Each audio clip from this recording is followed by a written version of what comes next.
Mortal Kombat 1 is dead? What did you just say?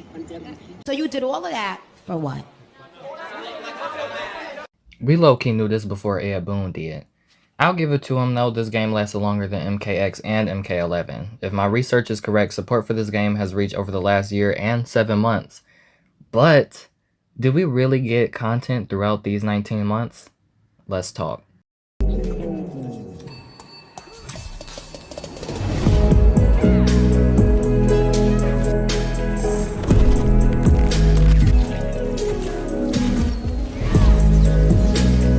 I'll start with all the positive things I have to say about this game. Starting off, the base roster. More specifically, Li Mei.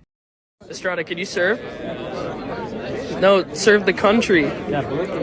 Y'all know I love Li Mei down, but even without bias, characters like Li Mei, Ashura, Nitara, Raiko, Havoc, and so much more create such a clean aura about this game. It makes sense as to why we didn't receive any new characters, but no one could barely recognize with the flawless execution of bringing so many older characters back. Not only were they included, but they were also extremely unique and fun.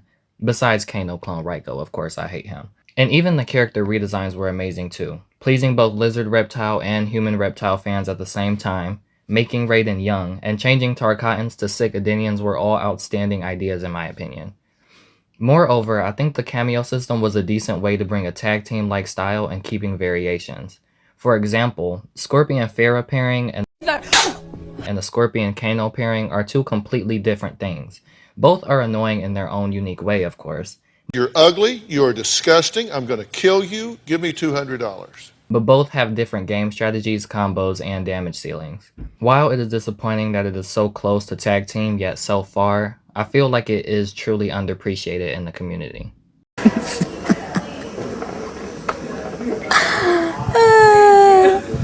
Now, unfortunately, that's the end of my positives. I genuinely tried to think of more while thinking of this video idea, but I couldn't. And when it comes to it, I just have such a love-hate relationship with this game. I love Li Mei, I love watching so many unique combos, I love being able to make gameplay videos and combo movies based on this game, and most importantly, I love the community that we've built. But I quite literally hate everything else. January 6th of 2024 is when I first started my YouTube channel. Why I started my YouTube channel, you may ask? Because I spent over $100 on this game and never felt like playing it. I figured that if I made playing this game a part of my schedule, then I'd enjoy it more. That alone should let you know how little fun I had on this game.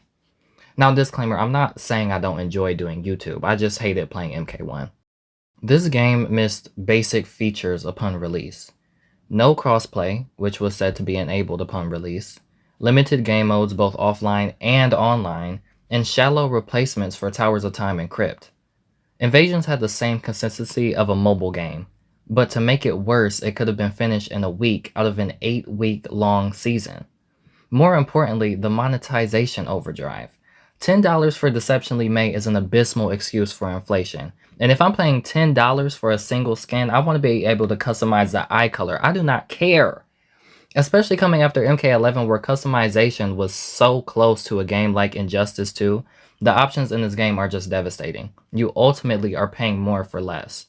And speaking of things that don't deserve my money, combat packs. KP1 was very cool and had some fan favorite characters along with well-known guests. However, KP2 still haunts me. We got no cameos accompanied by random guests, who are all annoying by the way, and gender-bent cyborgs. The only reason we got these cyborgs is because of the backlash NRS would have gotten if no females were included in both combat packs. However, cyborg fans are clearly not amused with this change, and us who lean toward female characters would have literally preferred any other already existing female. In the gameplay side, there were so many bugs and inconveniences that weren't even checked until months later. Along with that, the meta has always been annoying.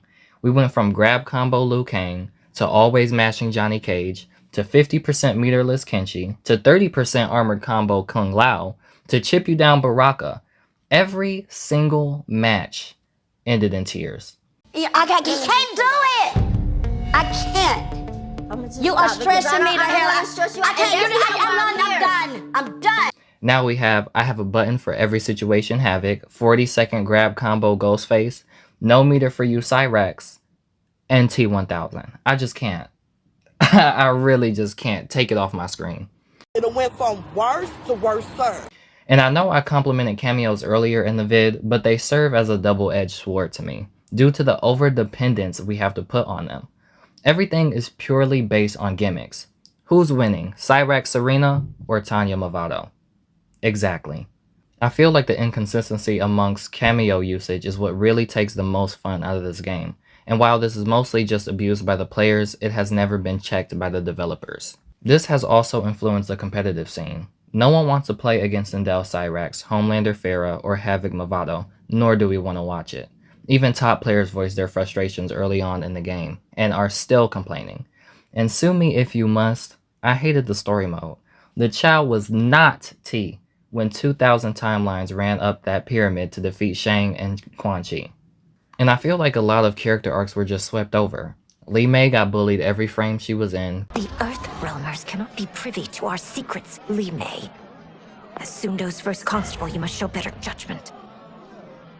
Perhaps that's too much to expect. Your Majesty, I will honor both the Royal House and all of Outworld with my combat.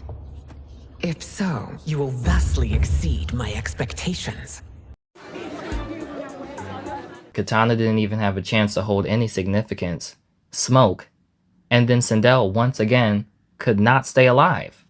She's a disgrace to humanity, and she's a disgrace to women who are actually beautiful and classy, and she just doesn't have the vernacular that she thinks she possesses. Somebody lied to her several times and told her that she was fly, hot, and sexy and beautiful, and she's nothing like that. She's nothing of the sort. She is always dead. And to finish all of my points, the momentum they had was just wasted. MK11 ended relatively strong, but NRS didn't capitalize off of it like they could have. The community was never really engaged since the game dropped. Of course, this affected the player base, but it also affected content creators. Most of the creators I personally watch have become consistently inconsistent with their uploads. And even speaking to my creator friends, we have little to no motivation uploading content.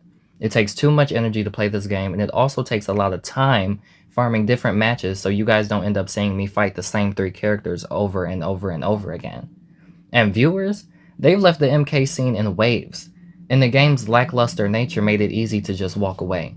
So not only are your favorite creators losing motivation to play the game, but they're also losing motivation to make content for such a smaller fan base. I asked a few of my friends how they felt about the definitive edition, and here's what they had to say. CK Records' biggest gripes with this game are the combat pack picks, balancing issues, and audience influence. Royal is mixed about the news, hoping for an enhancement since the game's current state is very trash, much like Wild Wolf, who said that the game was just stagnant upon release. And Arachnid, well, let's just say he's absolutely fed up. In conclusion, MK1 was a beautiful game. It just had no soul beneath it. It launched as a half-finished product, got worse with every patch, and bled its player base dry with overpriced skins and empty seasonal content. The cameo system became a gimmick, invasions got stale in a week, and the competitive scene flatlined before it even had a chance to breathe. NRS dropped the ball hard, and then walked away like it just never even happened. MK1 didn't evolve over time, it decayed. All we can do now is hope. Hope that the next game remembers what made Mortal Kombat worth playing in the first place. She's got a point. She's an icon. She's a legend. And she is the moment. Now that's all I gotta say. I can go on and on and on and on and on and on and on and on and on and on about how much I hate playing this game. I really can, but that's really all I had to say about it.